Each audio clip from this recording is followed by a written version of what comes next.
Һаумыһығыҙ мөхтәрәм милләттәштәр. Эфирда башҡорттар тапшырыуы. Программаны әҙерләүсе ижади төркем исеменән студияла һеҙҙе Динара Әхмәтова сәләмләй. Башта сығарылыш тураһында ҡыҫҡаса. Зия Нуриевич Нуриев бөтә илгә билдәле легендар шәхес була. Ниндәй генә югары вазифаларҙы башҡармаһын, Зия Нуриевич гел бер ваҡытта ла үҙенең тамырҙарын онотмай. Ихтирамға лайыҡ хәтер. Билдәле дәүләт эшмәкәре Зия Нуриевтың тыуыуына 100 йыл. Революцияда Орынбурда Совет власы урынлаша, шул көндән башлана репрессия. Шул көндән. Бына дөрт әйткәндә 91 йыл Совет власы аунаны ҡойолоп төштө, 91 йылға хәтлем туҡталманы репрессия. Туҡсыран башҡорттарын репрессиялауҙан бер бит. Гарипов ул бөтә халыҡтың күңелендә ныҡ һаҡланған шәхес. Бөгөн дә бу уны олоһо ла кесеһе лә бик ныҡ ярата. Магнитогорск ҡалаһында Рәми Гариповҡа хәтер һәм хөрмәт кисәһе уҙҙы.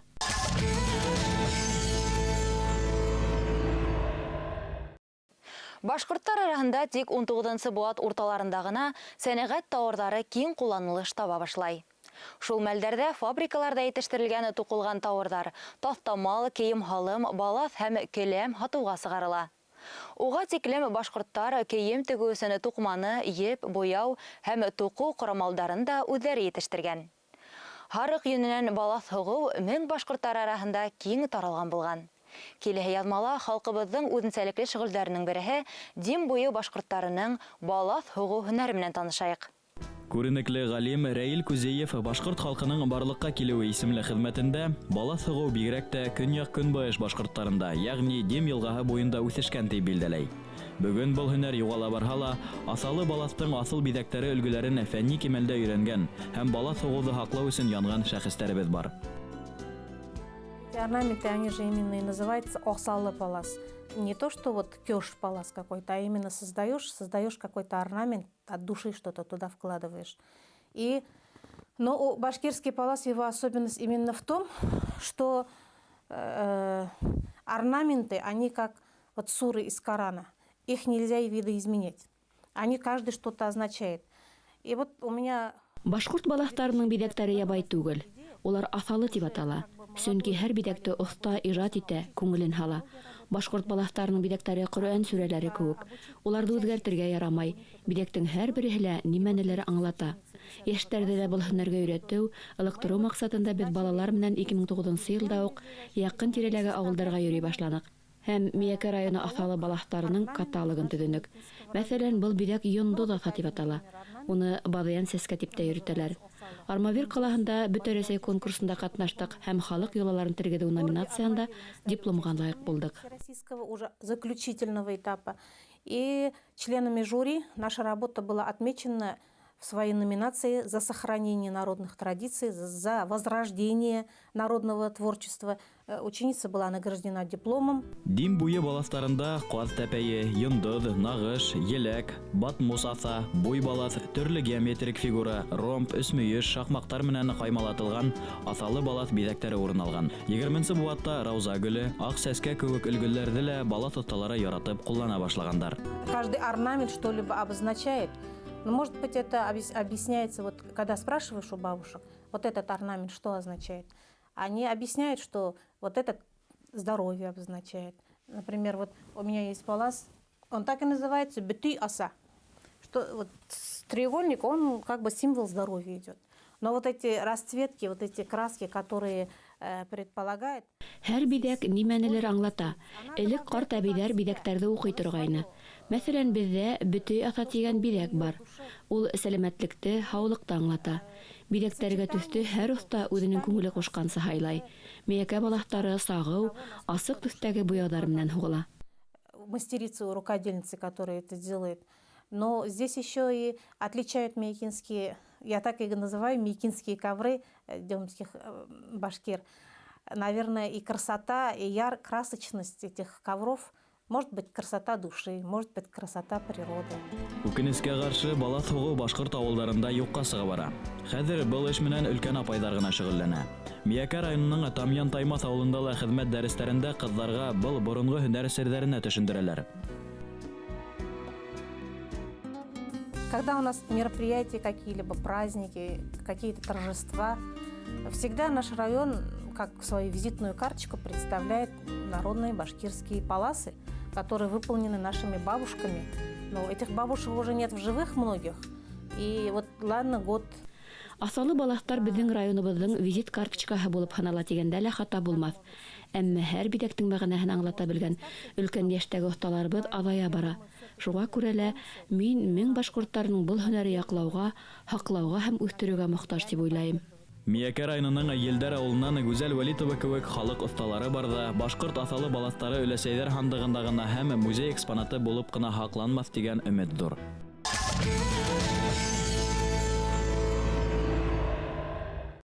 Билдәле дәүләт эшмәкәре республикабызда һәм илдә зур абруй казанган шәхес Зыя Нуриевтың тууына 100 ел тулды. Башкортстан башлыгы билдәле дәүләт эшмәкәренең тууына 100 ел тулуды билдәләү хакындагы указга кул куйды.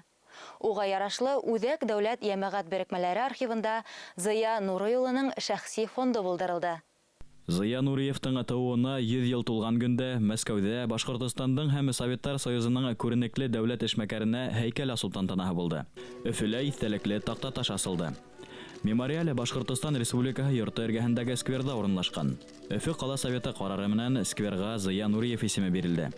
Үзәк дәүләт җәмәгать берекмәләре архивында сәясмәндең шәхси фонды төзелә.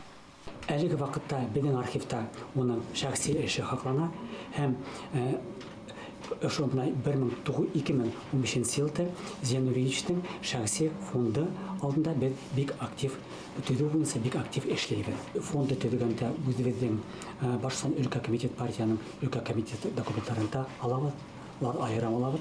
Һәм менә безгә уннаган төрле альбомнарда, документларда һәм Зыя Нуриевичтың документларын уның тормыш иптәше Светлана Михайловна Нуриева тапшырды. Совет осыры документтары тупланган җәмәгать берекмәләре архивында Зыя Нуриев кул куйган күп карарлар хаклана. Әлбәттә, бу документтар зур әһәмияткә ия һәм бүген дә аерым игътибарга лаек. Үткән бу аттың 60-нчы елларында ул КПСС-тың Башкортстан өлкә комитетының беренче секретары булып эшләгән осырда 100дән ашу предприятие төзелә. Зыя Нуриевич Нуриев бөтә илгә билдәле легендар шәхес була. Нинди генә югары вазифаларда башкармаган Зыя Нуриевич бер вакытта ла үзенең тамырларын онытмай һәм ысын мәгънәһендә акыл ияһе була. Зыя Нуриевич безнең республиканы политик яктан җитәкләгән осырда, ашы безнең башкорт асыры үзенең социаль-экономик, мәдәни үсеше буенча күп союздаш республикалардан алда бара. Әлеге вакытта безнең Башкортстандың символы булып торган дуслык монументы, Салават Юлаев һәйкәле һәм 1961 елда төзелгән хоккей Салават Юлаев хоккей командалары бөтә дөньяга билдәле, улар бөтәһе Зыя Нуриевич исеме менән бәйле була. Республикаларга илдәге яуаплы вазифалардагы күп еллык эшмәкәрлеге дәүләт кимәлендә танылу яулай. СССР-ның партия дәүләт төзелешен, агросәнәгать комплексен үстерүгә тос өлеш индерә. Замандаштары уны булдыклы сәясмән генә дип түгел, һәр вакыт хезмәт кешеһенә, якташтарына, милләттәшләренә ихтирамлы, игътибарлы булуын һыдык өстенә ала. Менә әле кулымда Башкортстан өлкә комитет партияның протоколы 1957 елгы. Бер Зыя Нуриевич эшләгән вакыт. Об учреждении республиканской доски почета. Ошондай халык өчен, кеше өчен сыгарган карарлары байтак. Ошо альбомнарда без караганда, әлбәттә Зыя Нуриевичтың нинди генә илләрдә булмаганын күрәбез. Менә ошо альбом 1979 елда Зыя Нуриевичтың Сьерра-Леоне иленә безнең Совет дәүләт делегациян җитәкләгән осырын күрәтә. Был бик бай һәм кызыклы альбом. 1957 елда Мәскәү, Ленинград калаларының югары уку йортларына хугыш елдарында етем калган. Шулай ук аз тәэмин ителгән гаиләләрдән һәләтле балаларды укырга ебәрү республика өчен белемле кадрлар әзерләүгә тос өлеш индерә. 1957 елда Өфөлә телеүзәк төзү, уны техник җиһазландыру, белгечләрне укыту өчен Зыя Нуриев тарафыннан һөҗүмтәле карарлар кабул ителә. Шул мәлдә Башкортстан телевидение хезмәткәрләре өчен 60 фатир төзелә. Біз әлі Зиян Нуриевтің шәхси фондын төдейбіз. Бұл 2015 жылда ошо фонд әлбетте төдейсек бұданы. Ошо фонд бик бай, бик қызықлы. Ошо Зиян Нуриевтің тұрмышына қарап, әлбетте келесек бұғындарды яштарды тәрбиелеуде ярдам етер деп ышанабыз. Зиян Нуриевтің ғұмыры ол бір яқты, бір бөтә эштә ниндәге новостьларда башкармаган. Зиян Нуриевич гел эшен акыл менән, бер теге илгә тугрылык менән һәм халык өчен эшләвен гел күрәтеп барды. Я, конечно, больше всего, продолжительное время работал первым секретарем Хрущевым Никитой Сергеевичем. Хрущев, Косыгин менән мөнәсәбәт яхшы ине. Бер мәл Никита Хрущевка Өфөне күрһәтәбез. Ул ни өчен кала уртаһында авыл хуҗалыгы институты урнашкан дип һорай. Уга авыл хуҗалыгы предприятиеләренең калайсында урнашуы охшамаган икән. Ә бул ердәр колхоз биләмәһе ине, калайсында торып калдылар тигәс килеште. Золотым буквами. Да. Он считает, слушай, и у тебя, значит, сельхозинститут в центре города, он мне говорит. Он не любил, чтобы сельскохозяйственные заведения были в городе. Я говорю, Никита Сергеевич, я говорю, это, слушайте, не город был, а это называлось село Глумилино. Тут был колхоз, я говорю. Это на колхозной земле мы посадили сельхозинститут. Ну вот город разросся, вот я говорю, на 15 километров тянется. Теперь что делать? Выгнать это отсюда. Я говорю, прошлое, довоенный институт мы под оборонный завод отдали во время войны. А это уж куда? Я говорю, вот такие большие корпуса опять строят. Ну ладно, он больше не стал. Ладно. Ил етәкселәре менән яхшы мөгәлләмәлә булуы оның яхшы сәясәтмән, югары рухлы, оста етәкче икәнлеген күрһәтә. Бунан 20 ел элек төшерелгән фильмда Зиян Нуриев бүгенге көндә лә зур әһәмияткә ия һүзләр әйтә. Ну если ты взялся руководить, значит, перестройкой, сделать больше людям благополучие, создавать благополучие, ну делай ты это, ведь обещания одни, а ничего не делается. Так, поэтому в условиях и демократии можно создать людям, значит, благополучие. Не обязательно командное, кнутом все время гнать. Это в военное время, допустим, ГКО создали, надо было в один кулак сосредоточить всю экономику. Это допустимо. Но сейчас мирное время. Как же можно говорить о возврате к команд административному? Нет тут никакой надобности. Но надо быть человеком. Если ты настоящий человек и хозяин, руководитель, позаботься о своем народе. Вот так. Вот этого надо добиваться. И так народ воспримет тебя хорошо.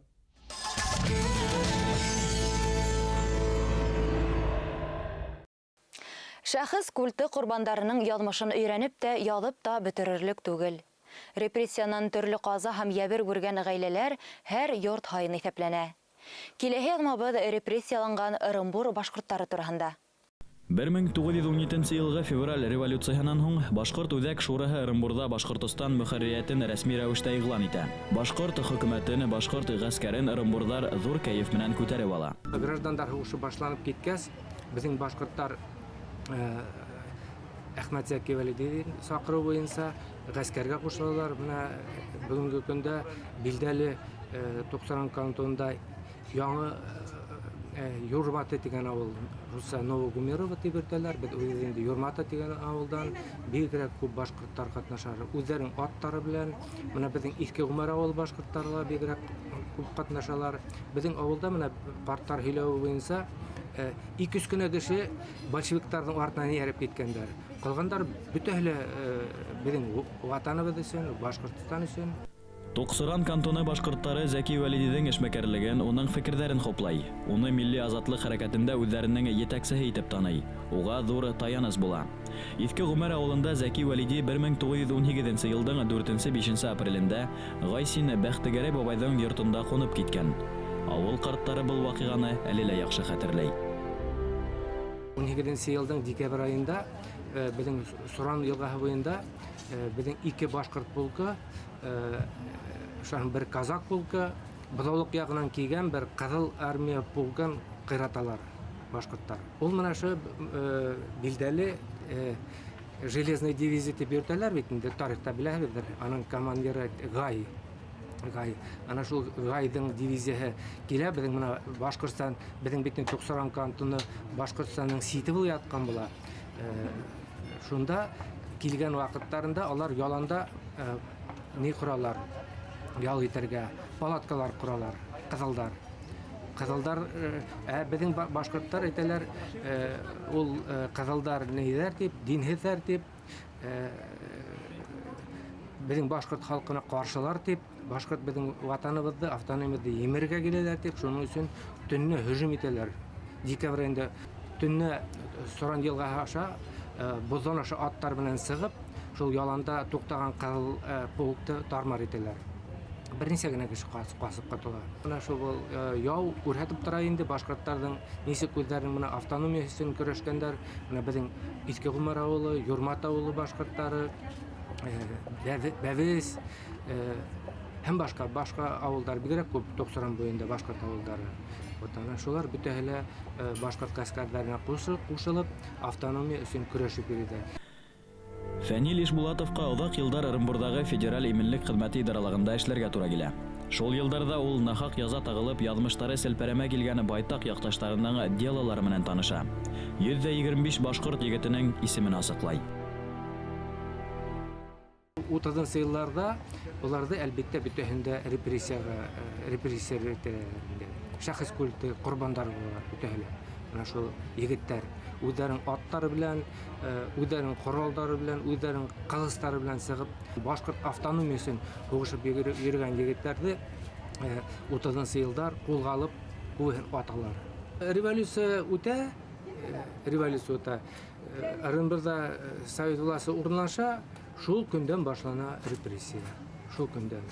Буна дөрт әйткәндә 91 ел Совет власы аунаны коелып төште, 91 елга хәтлем тукталманы репрессия.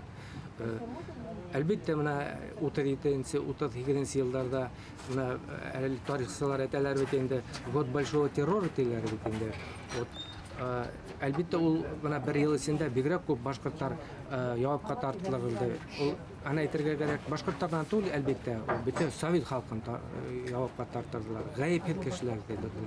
Унда урыслар да бар, украиндар да, белоруслар да, татарлар, башкортлар барыгы бар.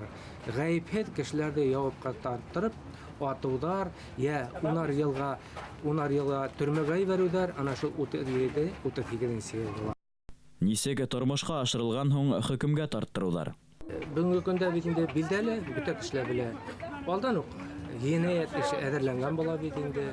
Ул кеше белмәгәндә ул аңа җинаят эше әзерләнгәнен. Уны өенә килеп кулга алгандар, шуның төрмәгә алып киткәннәр.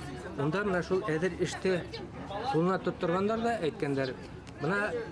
Монда язылган, һин Совет власының душманы, һин троцкист, һин контрреволюционер, кулгой протоколның артында.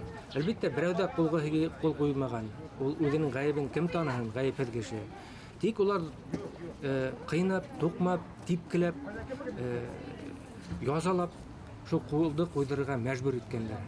Инде кулды куйгас, суд иткәннәр инде, суд булган тройка, күбенсә тройка. Өс кеше, НКВДның Ырымбурдагы идаралыгы начальнигы, өлкә комитетының беренче секретаре, өлкә прокурор йөҙҙәрсә, хатта меңдәрсә кешенең язмышын һис бер икеләнеүҙәрһеҙ хәл иткән. Өс кеше, ягъни тройка, хөкем иткәндәрҙе судҡа алып бармағандар. Офицер дөйөм исемлекте ҡысҡырып уҡығандан һуң суд хөкөмө иғлан ителгән. Ә хөкөм күбеһенсә төн ҡараңғылығында тормошҡа ашырылған. Мәскәүҙән килгән военный коллега Верховный суда СССР ул 2 тапҡыр килеп киткән Икшаровнаға 37 ел көҙ, 38 ел ҡыш килеп киткән. Ул мына военный коллега инде яуапҡа тарттырған ҙур кешеләрҙе инде, түрәләрҙе. Райком партия, райисполком, обком партияларын кешеләрде, профессорларды яуапка тарттыргандар. Улар бөтәһе атылган. Тройкаларның примерно 70% атылган дип әйтергә була, 30% хөкемгә хөрмәгә бергәндәр, төрмәләргә, колонияларга бергәндәр. Биләмәһе буенса Рәсәйдә иң зур төбәктең береһе Ырымбурда хөкем ителгәндәрҙе әлеге ваҡыттағы федераль именлек хеҙмәте идаралығының ихатаһында атҡандар. Һәм Урал йылғаһы аръягына алып барып, туғандар ҡәберлегендә ерләгәндәр. Һәм ундай хөкем урындары һәм туғандар ҡәберлеге бөтә Рәсәй буйлап һибелгән.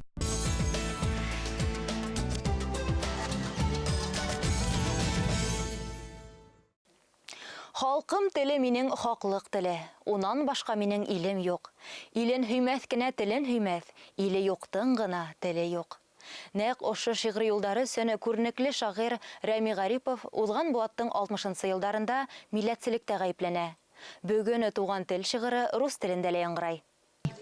Мой язык не беднее, чем другие, не устану я им дорожить. Нежен он, как цветы полевые, он богатство народной души.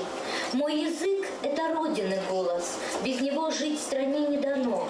В ком достоинство живо и совесть, тот язык не забудет родной. Халыҡтарҙы милли асылынан айырып, илдә бер милләт, совет милләтен булдырыу сәйәсәте тормошҡа ашырылған ваҡытта Рәми Гарипов башҡорт телен данлап, яҡлап сыға һәм Яҙыусылар союзынан сығарыла. 70-нче йылдар башында шағирҙар араһынан беренсе һәм берҙән-бер булып 1937 йылғы шәхес культы ваҡиғаларын яҙғаны һәм Башҡортостан телевидение тапшырыуында Салауат Юлаевҡа арналған шиғырын уҡығаны өсөн эҙәрлекләүҙәргә дусар була. При всем его таланте это, конечно, трагедия жизненная. Сам автор... Ни тиклем талантлы булһа ла, уның яҙмышын фажиғәле тип әйтергә мөмкин. Мин уның биографияһында ижадын да белмәй инем. Магнитогорск ҡалаһының халыҡтар дуҫлығы йорто ойоштырған кисәлә ҡатнашыусылар шағирҙың тормош юлы, яҙмышы һәм ижады тураһында йөкмәткеле мәғлүмәт алды. Күптәр уның шиғырҙарын башҡорт һәм рус телдәрендә һөйләне. Рәми Гариповтың тәүге китабы 1952 йылда Мәскәүҙә Әҙәбиәт институтында уҡыған сағында нәшер ителә. Ул саҡта шағирға 22 генә йәш була. Ләкин аҙаҡ шағир өсөн нәшриәттәр ишектәре ябыла. Ғүмеренең ахырынаса ул ниндәй ҙә булһа йыйынтығының нәшер ителеүен көтөп йәшәй. Әммә вафатынан һуң ғына уның китаптары донъя күрә. Уның үлгәс кенә беҙ аның күп кенә шиғырҙарын белдек, күп кенә шиғырҙарын белмәй ҙә инек бит инде, китаптарын да белмәй инек. Гарипов ул бөтә халыҡтың күңелендә ныҡ һаҡланған шәхес. Бөгөн дә буһа уны олоһо ла кесеһе лә бик ныҡ ярата. Бөгөн Рәми Гариповтың шиғырҙары яттан һөйләнелә. Уның шиғырҙарына композиторҙар йырҙар ижад итә. Һәүәҫкәр артистар көй яҙа.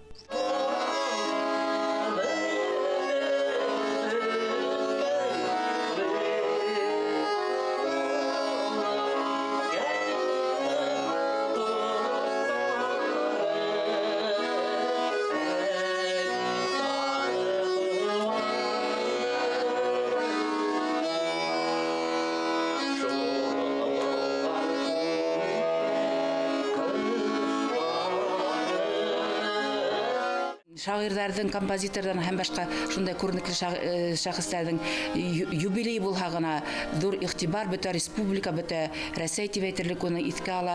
Ә беҙ инде уның юбилейҙарын көтмәнек. Уны беҙ бик ныҡ яратабыҙ, йәше лә, балаһы ла, олоһо ла. Әҙәбиәт йылыны Магнитогорск башҡорттары милләтен һөйгәне, тыуған теленә дан йырлаған үлемһеҙ шәхес, шағир Рәми Гариповҡа бағышланған кисә менән башланы. Киләсәктә башҡа шәхестәр ижадын байҡаған осрашыуҙар да үтәсәк унда.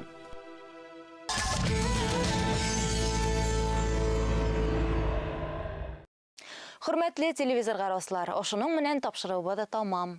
Тәҡдимдәрегеҙҙе, теләктәрегеҙҙе әле экранда күренгән адресҡа йәки Өфөләге 251-7392 телефонына шылтыратып еткерә алаһығыҙ.